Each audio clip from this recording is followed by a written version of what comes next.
Class, may bago kayong project. Since 3 weeks na lang yung finals, kailangan pag-usahin yung output, okay?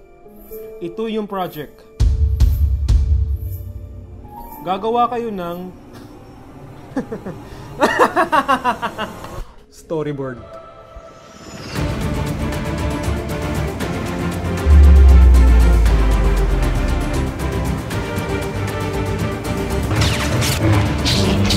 Wala kang mapapala sa drawing mo!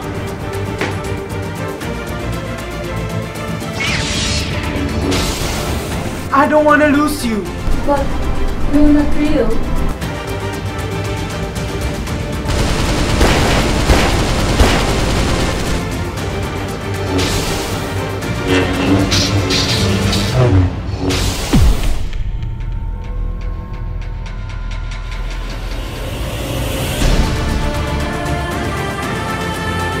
This story has to be finished.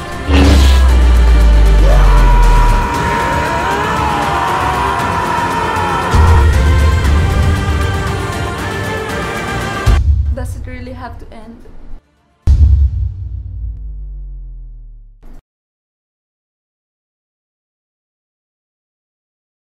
Uy guys, paano na yun sa video natin? What if kaya may yung character gumagawa siya ng storyboard?